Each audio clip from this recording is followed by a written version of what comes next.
and hi to everyone watching this presentation. My presentation is about collecting experimental data from research animals directly in their home cages by using automated versions of operative tests that they get to engage with on a voluntary basis. I'm going to focus on why and how we should integrate these types of tests into biomedical research especially, and particularly in mice because of how widely used this species is. So here's a quick outline of how this presentation will unfold. I'm going to start off by telling you why I think you should care, which is that animal models in biomedical research currently aren't really producing results that carry over into human patients as readily as we'd like them to. And I'm hoping to convince you that part of the solution to make these results more applicable to humans is to treat research animals more like we treat human patients. And among other things, that means making their well-being a top priority.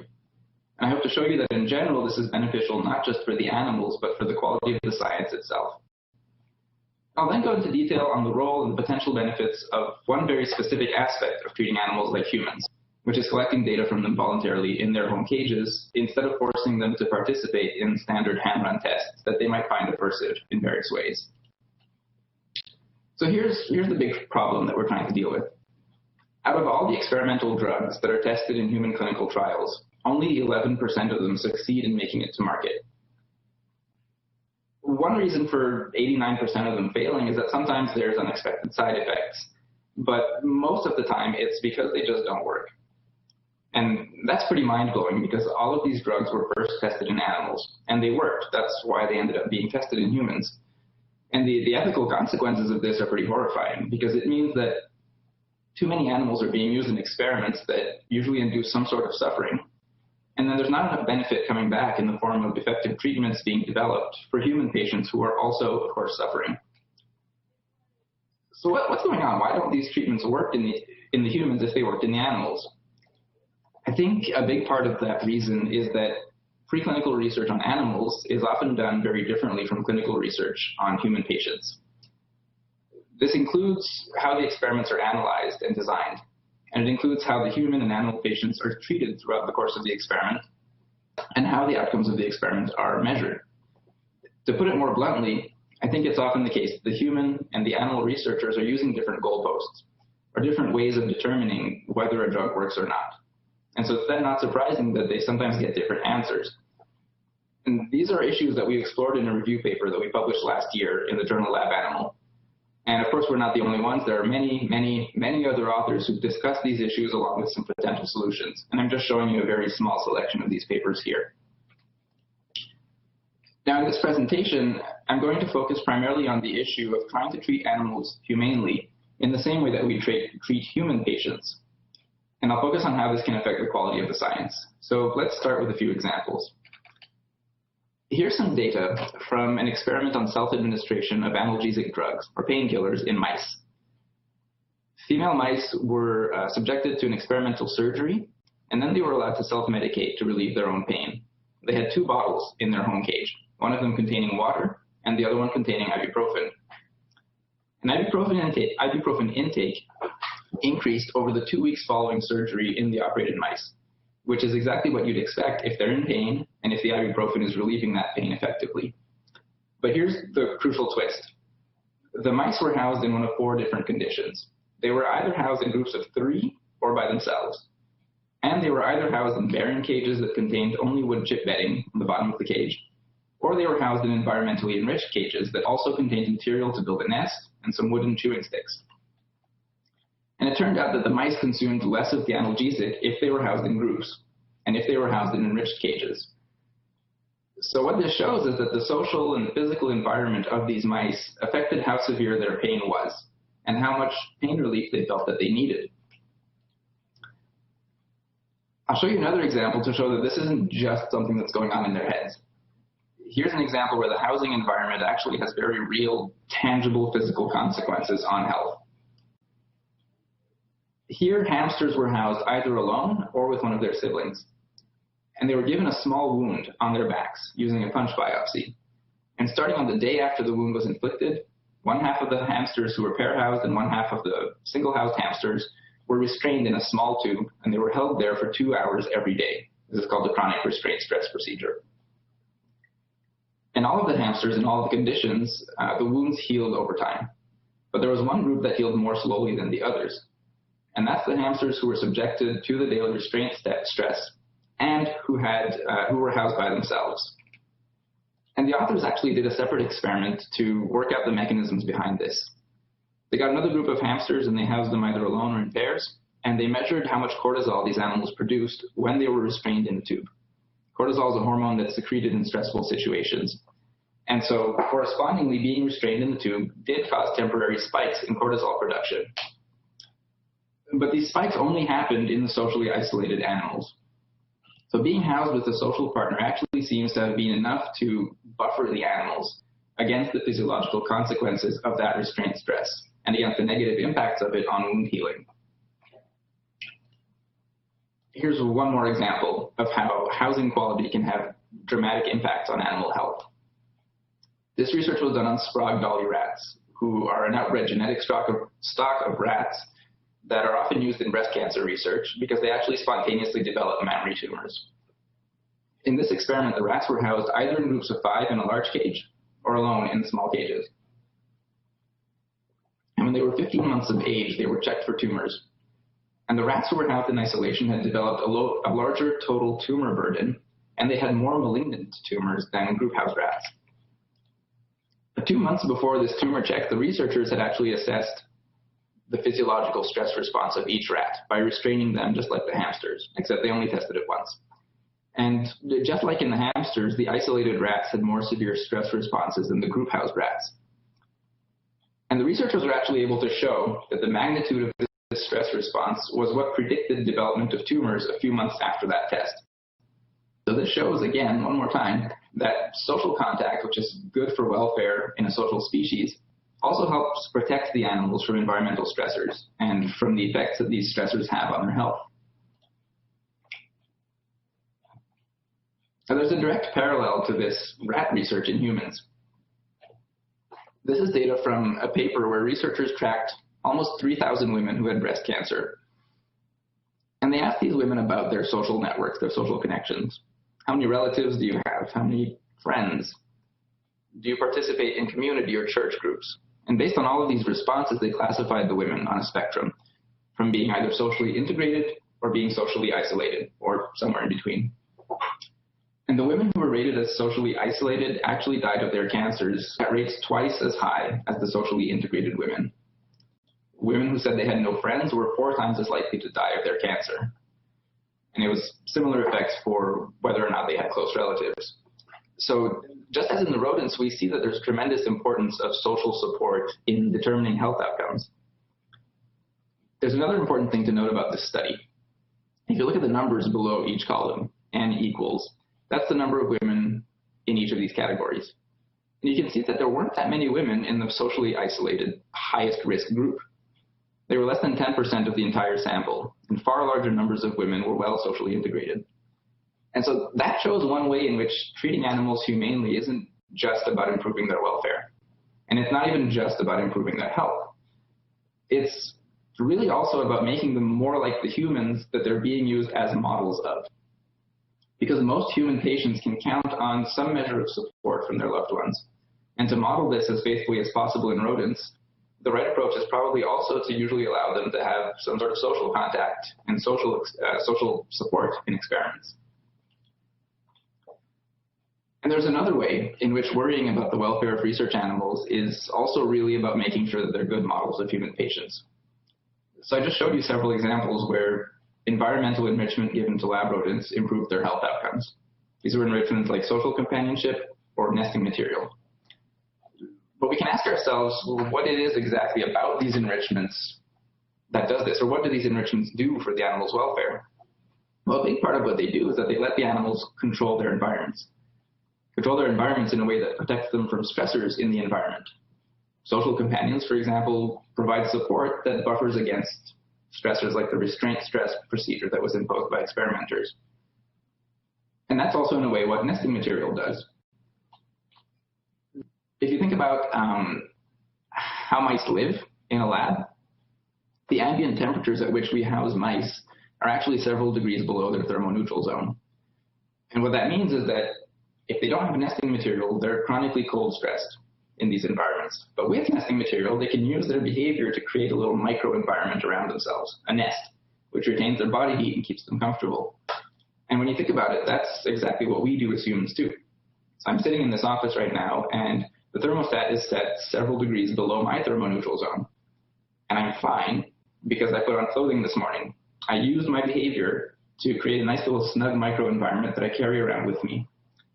And so the humans and mice are both made to control their environments using their behavior, to cope with stressors using their behavior. And so giving animals what they need to use that behavior to control their environment as they want to is not just important for their welfare, but it's also an important way of treating them like humans who typically do have these opportunities. And so potentially, this is also a way of making results of animal research more applicable to human patients. So what I've talked about so far is how we house research animals and how we can do that in a way that treats them more like we treat humans. I've talked about how this might impact the validity of preclinical research. Now I'm going to turn to how we treat animals in the moments when we're running tests on them. But what I mean by this is how do we treat them outside of the, let's say, 23 hours a day when they're just sitting in their home cage? How do we treat them when we take them out to actually run tests or to take measurements?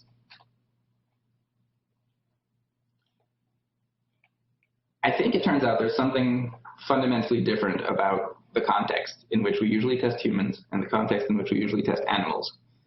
And what's different is that humans participate in studies voluntarily. They sign consent form and they can choose not to participate if they don't want to. But animals are coerced into taking part in studies. And for a mouse, when it's time to run tests or to take measurements, what being coerced usually means is being picked up by an experimenter who, by the way, looks and smells like a predator to them, and then being moved out of your home cage into some sort of testing apparatus. And these are all things that we know are aversive to mice. And there's actually good evidence that these aversive parts of the procedure can have some pretty dramatic impacts on the outcomes that we measure. Here's some data from the McGill lab at McGill University. They work on pain and nociception in mice. And one of the standard tests that they use is the tail immersion test. You take a mouse's tail and this one refuses to dip, but you dip the mouse's tail into hot water, and then you measure how long it takes for the mouse to withdraw that tail. And what they did in this study was that they pulled together data from over 8,000 mice that they had tested over years and years to evaluate all the potential factors that could affect how quickly mice withdraw their tails. And they found that nearly half of the variance in the outcomes, which is huge, could be explained by the environment of the test. And the most important part of that environment was the identity of the tester. The mice consistently take longer to withdraw their tails from hot water when they're tested by certain specific human individuals. And in fact, the identity of the tester was the single most predictive factor in determining that outcome. And this is true even though all the testers were working in the same lab, with the same equipment, and with the same protocol. The most amazing part of this is that the identity of the tester actually had a larger effect than the genotypes of the mice did. Now you have to understand, in this line of research, that's usually what experimenters are trying to determine. Do mice with different genotypes have different phenotypes? Do genetic differences explain behavioral differences? But what these researchers showed is that who tests the animals actually introduces a huge amount of variation or noise into the data that could potentially drown out any of the genetic effects that they're looking for. It seems like there might be an obvious solution to this. If you're running this lab, you'll standardize the test. You'll say, let's have the same person test all of the mice. But the problem actually runs deeper than that. And that's because individual testers don't have uniform effects on all the mice. The effects of each tester actually depend on the genotype of the mice. Or to put it differently, the effect of the mouse's genotype depends on who the tester is. And that's what's called a genotype by environment interaction. Here, what we mean by environment is the person who's doing the testing. And we can see in this example here, a genotype by environment interaction. If you look at the person labeled SW, the author Sonia Wilson, she tested hundreds of mice. And after doing this, she found that DBA2J mice, the middle bar, withdraw their tails faster than AJ mice, the rightmost bar. But then there's also the person labeled JM, that's Jeffrey Mogul, the head of the lab, and he also tested hundreds of mice. And he found no difference. If anything, the difference might be reversed. And in later research, the same lab actually found that mice find the smell of men more aversive than the smell of women. And so being tested by a male experimenter causes something called stress-induced analgesia, which might be part of the reason why Jeffrey's mice leave their tails in the hot water longer than Sonia's mice. So this is a pretty dramatic example where an experiment actually gives you completely different answers according to something that seems so inconsequential as who the person handling and testing the mice is, and potentially how aversive they find being handled by that person. Here's one more example of a genotype by environment interaction in mouse testing. These are the results of a spatial memory test called the Barnes maze. If you're familiar with the Morris water maze, the Barnes maze is basically the dry version of it. So mice are placed inside of a round arena that has many holes in the floor. And their task is to find the correct hole that gets them a reward. And after performing this test multiple times, they learn to navigate to the correct hole more and more quickly. And these experimenters here ran two different versions of the Barnes maze. The first one was negatively reinforced. There were fans blowing air inside the arena during the test. Mice find this aversive to have air being blown over them. And so the reward was that when they found the correct hole, that hole let the mice escape from the testing arena. And in this test, the researchers found very, very clear differences between the strains. The DBA mice in white were much slower to learn the task than C57 mice. But the second version of the test was identical, except that there weren't any fans blowing air in the arena, and the test was positively reinforced. The reward for finding the correct hole was food. And in this case, there was absolutely no difference between the strains. They both learned just as rapidly as the C57s in the first experiment. So, like in the McGill experiment that I talked about before, this is a case where your conclusion about which mice are, in this case, the best spatial learners depends on how aversive the testing environment is. The DBA mice in particular were negatively impacted by aversive testing conditions. And that's actually an example of what's known as the Yerkes-Dodson law. This is a behavioral law that stems from experiments done in the 1930s. In these experiments, Yerkes and Dodson tested rodents and how quickly they would learn to perform a wide range of different operant responses in order to avoid getting electric shocks. And what they both found was that stronger shocks were more motivating.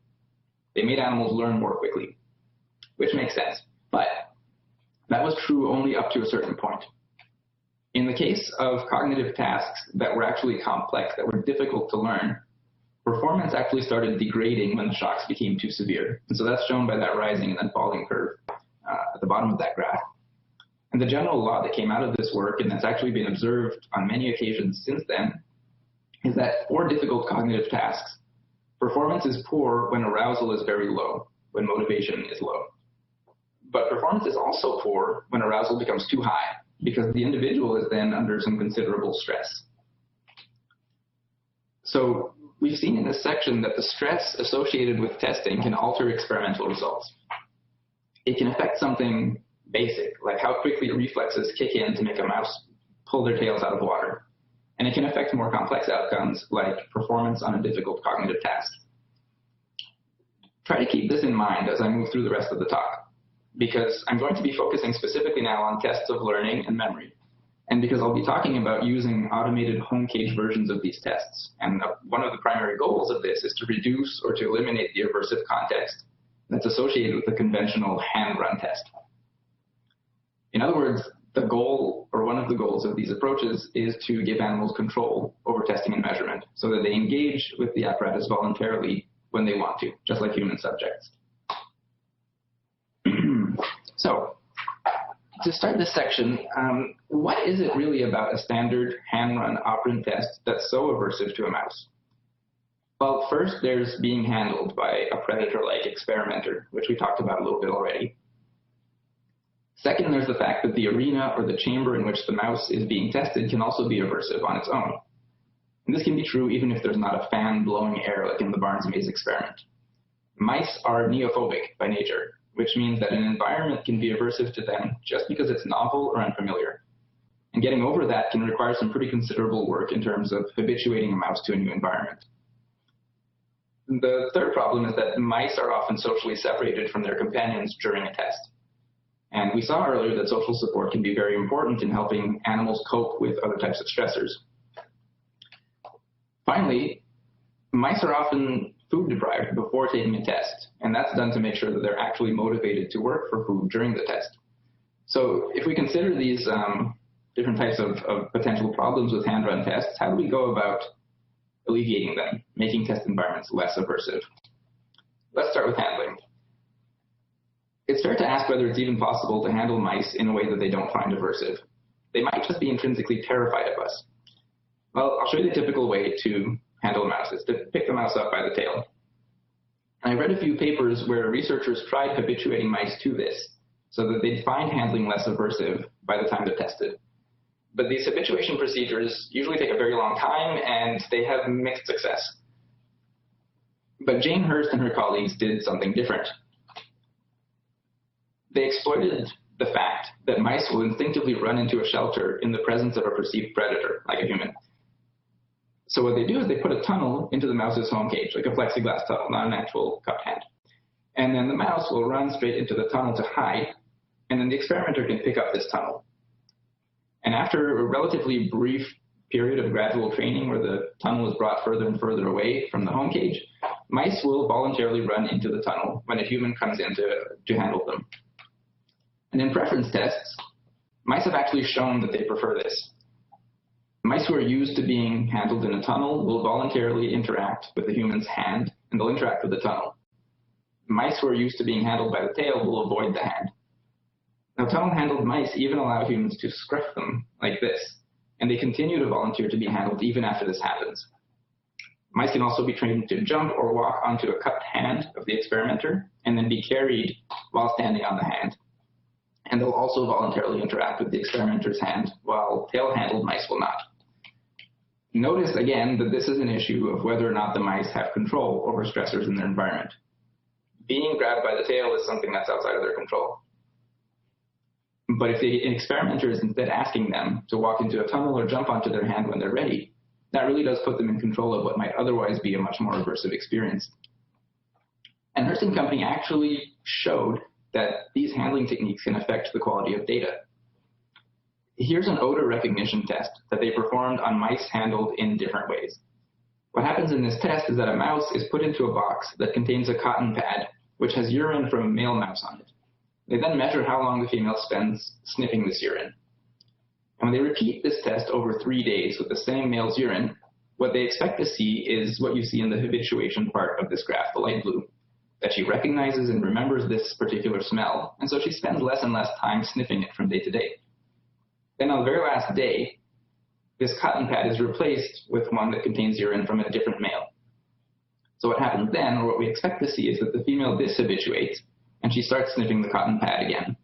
And this shows that she knows that the two urines are different. And that's exactly what they found in mice who were handled using a tunnel in the non-aversive way.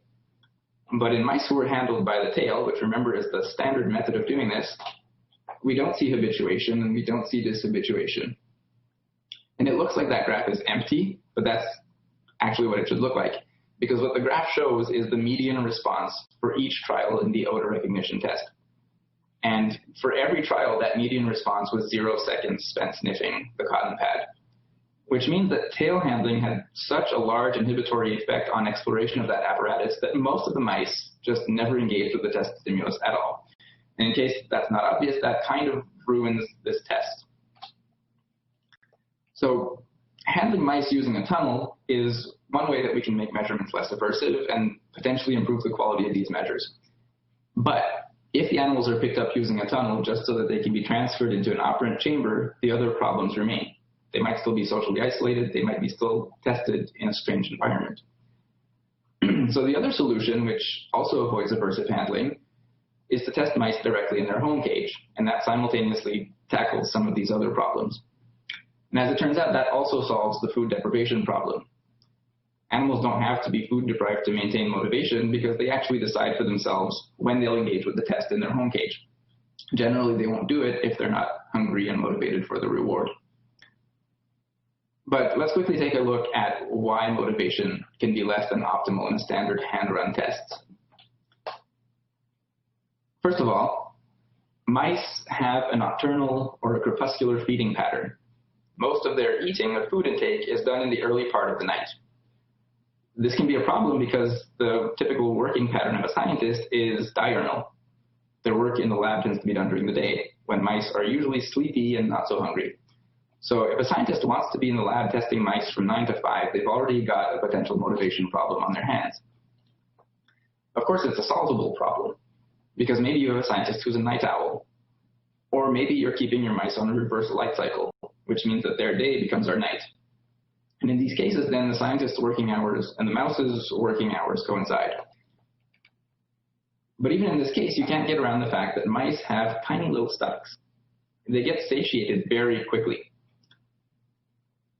A mouse will eat something like 4 grams of food per day.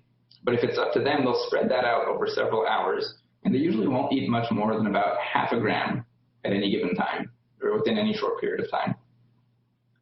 So this means that even though, as a scientist, you'd like, ideally, to be able to run 100 trials of an operant test in each individual session, the mouse simply isn't interested in working for food for that long.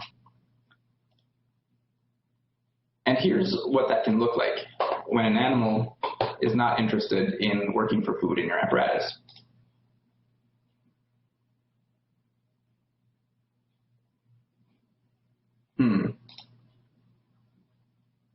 It appears that the video is not showing up. Technical difficulties. Let me take a second.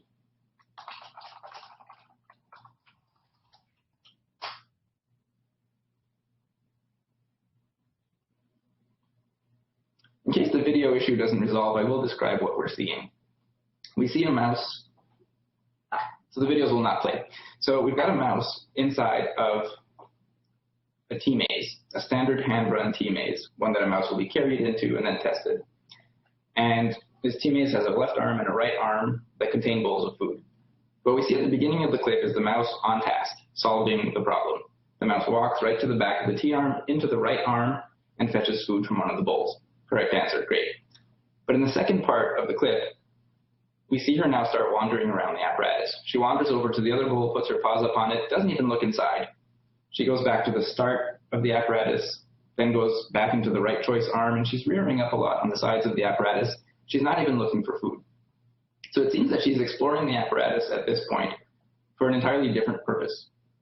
And the danger is that if we're not attentive to this, then when we see a mouse wandering into one of the choice arms, and maybe she's just exploring, maybe she's not trying to solve our clever puzzle that we've set up for her, we can mistake that for a mouse who is actually trying to solve the puzzle. And if she gets the wrong answer, then we might be led to think that it's because she has poor learning or poor memory capacity, when in fact, maybe it's just that motivation is lacking at this particular moment.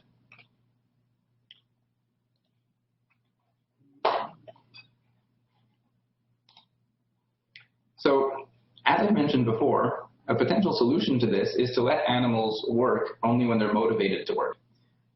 And once again, this is obviously a recurring theme, but what you're doing here is giving the animal control. And if the test apparatus is part of the animal's home cage, or if it's attached to the animal's home cage, that means they're free to go in and to be tested when they're motivated to do so. And for a mouse, this will usually mean at night and in short bursts.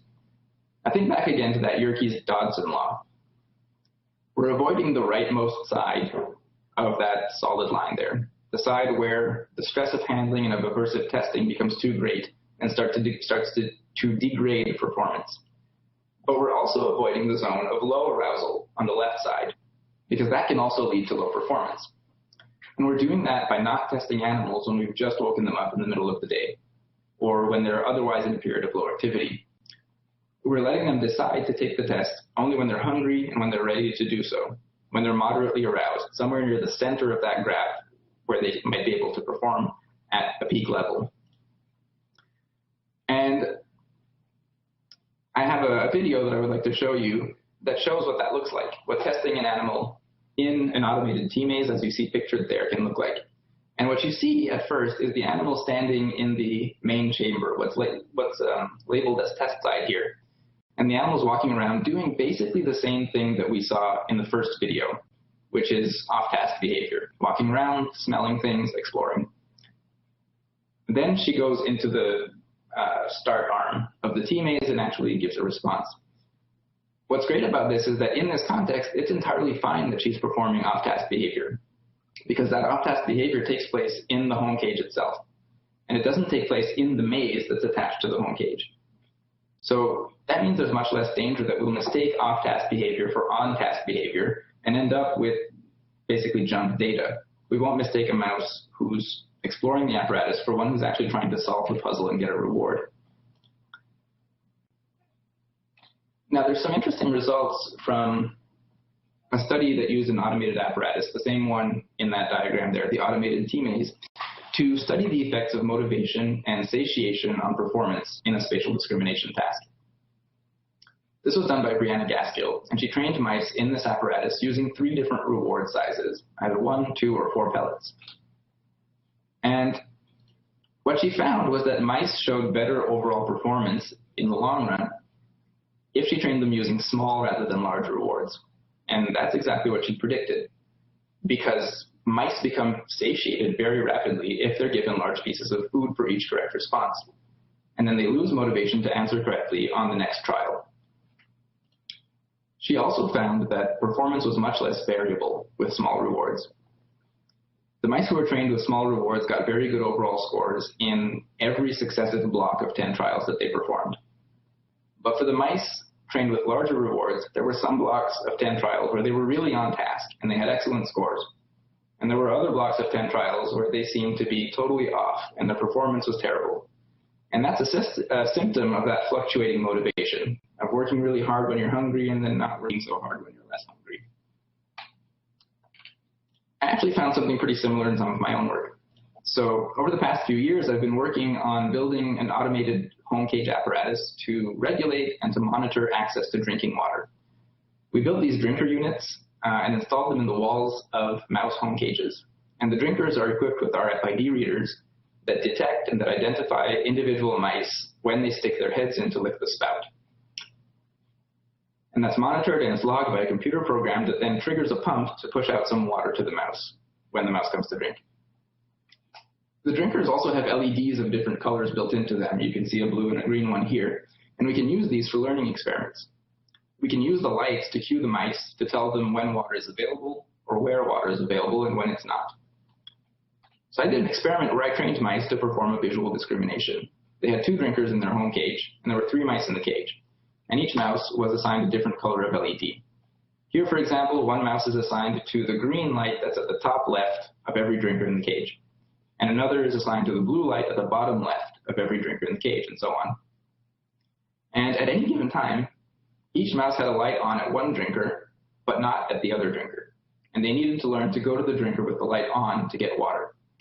And I was able to get mice to perform this task quite well by training them in 3 stages of increasing difficulty, so that by the last stage, they were able to go to the correct drinker by paying attention to their specific light, light of the right color, while ignoring the lights of the other colors that were assigned to their cage mates. And since the mice approach the drinkers at irregular intervals, whenever they choose in this kind of voluntary setup, I was able to use data from this experiment to show that one of the main determinants of how likely a mouse was to choose the correct drinker, the one with the light on, was how thirsty that mouse was. How long has it been since this mouse has last had a drink? If a mouse had last had a drink in the last minute, then that mouse performed at basically chance levels, 50-50, getting it right or getting it wrong. But the longer it had been since she'd had a drink, the better that mouse performance was. Again, presumably because the more thirsty you are, the higher is your motivation to get the right answer. Okay, so to do a little brief recap, we're using automated home cage operant tasks because we want to make testing less aversive and because we want to maintain motivation. And we've already seen some data that shows that each of these components, making it less aversive, maintaining motivation, can improve performance on cognitive tasks in isolation. But does the automated testing itself work? Does it improve cognitive performance? Well, the answer does seem to be yes. Here's a comparison of overall performance by mice in a T-maze alternation task. So this is a task where the mice are rewarded for giving the opposite of whatever their last response was. And this was run in a standard hand-run version and in an automated home cage version, the same one that you've seen diagrams of before. It turned out the mice tested in the automated cage performed significantly better than mice tested in the standard way. And the automated maze helped either by maintaining motivation or by reducing how aversive this test is, or maybe some of both. And again, we might see this as an animal who has control over their testing schedule, and the animal's choosing to work when they're at that optimal level of moderate arousal. They're not sleepy and they're not in distress. And so automated testing can boost performance, but there's a potentially more important set of questions. Does automated testing make the data better or higher quality? Is it more consistent? Does it more accurately measure what we think it measures or what we hope it measures? And is it more relevant to the human patients that the animals are being used as models of? I think some of these questions, especially towards the end, we don't quite have answers to yet, but here are some things that we do know. This is a table that shows the main results from a big study, an international multi-laboratory study, where a group of collaborators asked whether they could replicate the same results in different labs. And they were specifically looking for differences between mice of different genetic strains. And out of 5 tests that they performed, they found genotype by environment interactions in 4 of these tests. These are shown by the red box here. Remember, what the genotype by environment interaction means is that for these 4 tests, different labs gave different answers. Some labs found differences between genetic strains that other labs did not. Interestingly, there was one test that didn't show a genotype by environment interaction. One test where everyone got the same answer, and that was preference for drinking ethanol. That also happens to be the only test in this entire paper that's run in the home cage. All of the other tests were tests where the experimenters handled the mice and placed them in some sort of apparatus. There was actually a similar multi-lab study that was run later on using only automated home cage tests. They used an apparatus called the IntelliCage. And they found consistent results, the same strain differences in all the labs on all of their outcome measures. And these authors pointed specifically to not handling the animals as one of the factors that was likely responsible for this. Now, as to the question of whether automated tests are not just more consistent, but more accurately measure what we want them to measure, I do wonder whether some of the strain differences in learning or in memory that are reported in the literature might sometimes actually be artifacts of other kinds of strain differences. Here's what I mean. For example, let's say one strain consistently does better than another genetic strain on a hand-run test of memory. Is it because that first test truly has a better memory? Or is it maybe, for example, because that strain is less fearful and so is less impacted by an aversive test environment? This is something that I'd actually like to test in the near future. What I'd like to do is to choose a type of test and a group of strains of mice where the literature says we should expect some pretty clear strain differences. And ideally, this would be a group of strains that's also known to differ in how they react to aversive handling in novel environments.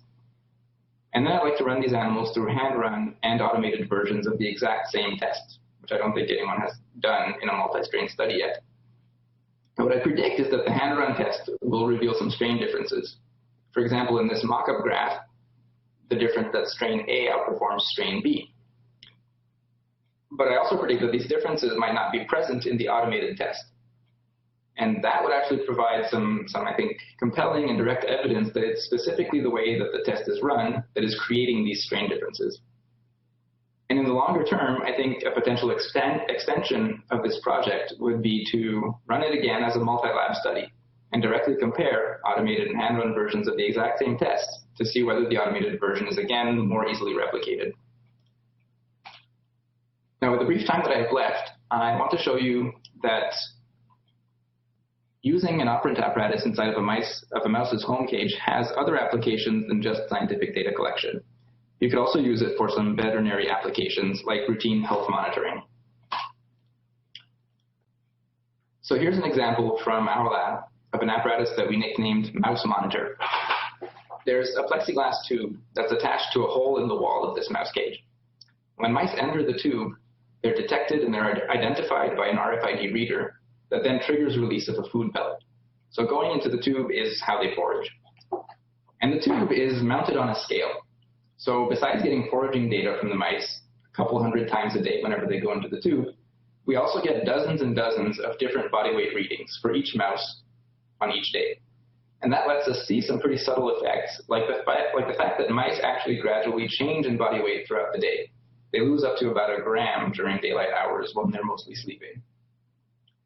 The idea behind using this apparatus for this project was to test it out as a way of monitoring, of routine health monitoring in animals, a way of identifying sick animals early. One of the things that motivates this project is that there was an epidemiological study published a few years ago that looked at all the morbidities reported in a large mouse research facility.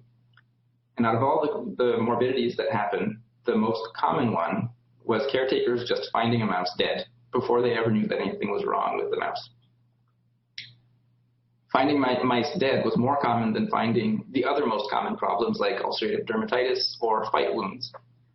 And so if we can make an automated surveillance system that can flag animals when they fall sick before it's too late, then that could help a lot in the future in terms of either getting animals treated or humanely euthanized before they spontaneously die. And it turns out that this apparatus can detect illness in mice well before a human observer can. Some of the mice in our project got an injection of LPS, which induces sickness behavior. And the difference between these mice and the control mice who are not sick could be detected behaviorally by this apparatus within 2 to 4 hours after the injection. And it manifested in the form of reduced feeding behavior. Now, in contrast to this, human caretakers who were physically examining the mice could not tell the difference between the sick and the healthy mice on the morning after the injection, nor on the afternoon after the injection, 24 hours later. And so that's an example of how tapping into foraging motivation of lab animals using this sort of home cage foraging apparatus can let us collect some essential data on their health for other purposes than research. To finish, I'd like to touch on one more thing. I focused so far in this talk mainly on how taking the operant apparatus and bringing it into the home cage lets us get rid of all the aversive aspects of a hand-run test, the things that mice don't like about them. But I think we can go further than that. If we design the tasks right, we can make it so that mice don't just not dislike them. We can make it so that the mice actually like the tasks, which means that we'd be taking what's normally a bad testing experience and turning it into something that animals actually want to do. And we do this by turning it into something that they have control over, and that's a form of enrichment that we would add to their home environments. Now, how do we know whether experimental animals really like a task? How do we know that they're doing it because they like it and not just because that's how we've set up their environment? Because we've basically bribed them by telling them you have to do this to get food every day. Well, here's a nice example from the literature where I think it's pretty clear that the animals like the task. There's a video that goes with this, and I would really encourage you to look up this paper and look at the videos in the supplementary materials because they're really worth a look.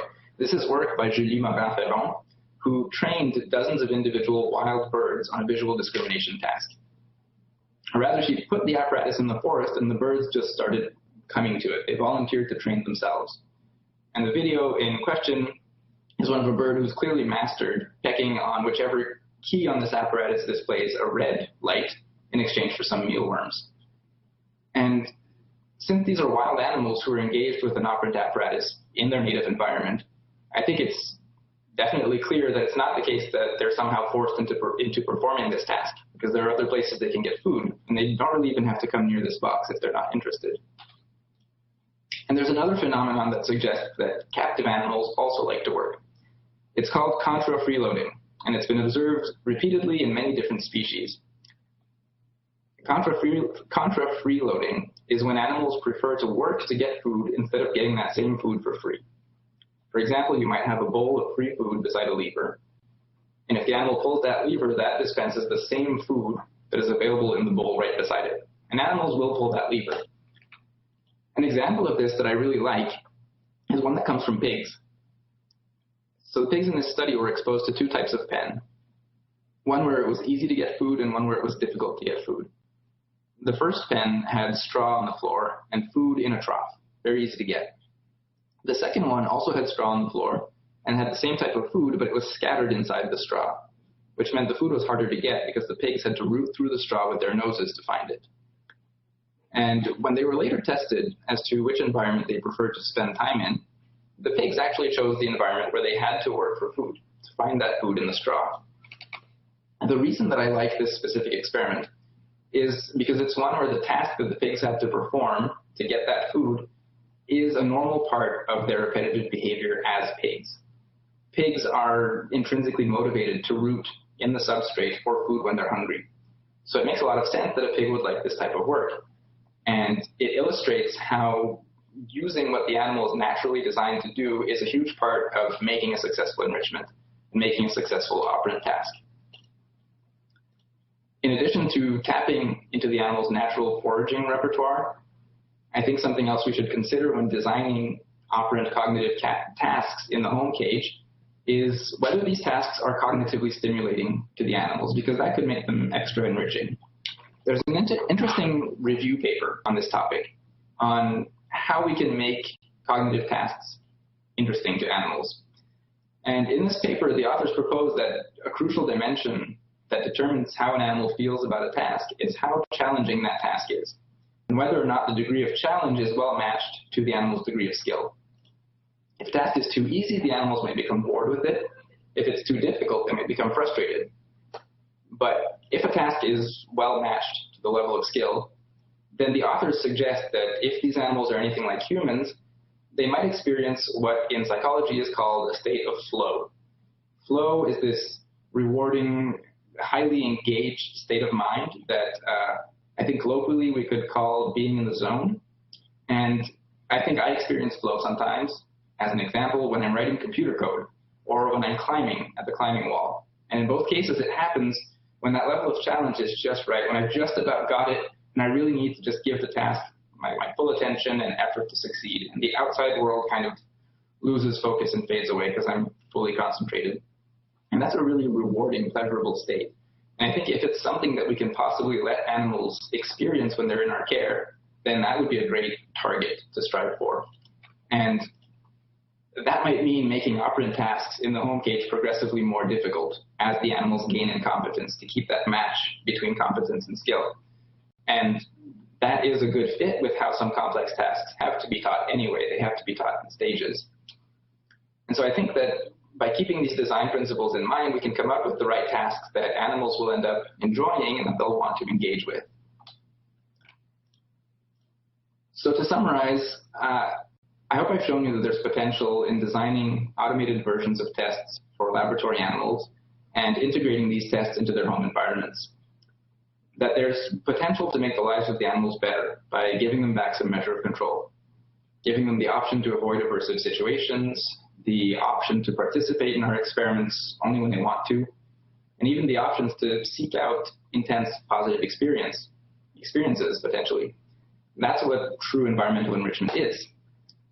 And there's potential in doing this to improve the quality of the science as well. Potential to get more consistent results that can be replicated between labs. And hopefully to get more meaningful results, because we start treating animals like we treat human patients, which means giving them control and placing priority on their well-being. And I think and I hope that in the long run, this can lead to improved welfare for the lab animals and to improved outcomes for human patients. So to finish, I would like to thank all of my collaborators listed here who worked with me on the projects that I've mentioned in this talk. Thanks to Labroots for giving me the opportunity to speak today, and thanks to Alexis for moderating, and thanks to everyone for watching. Thank you.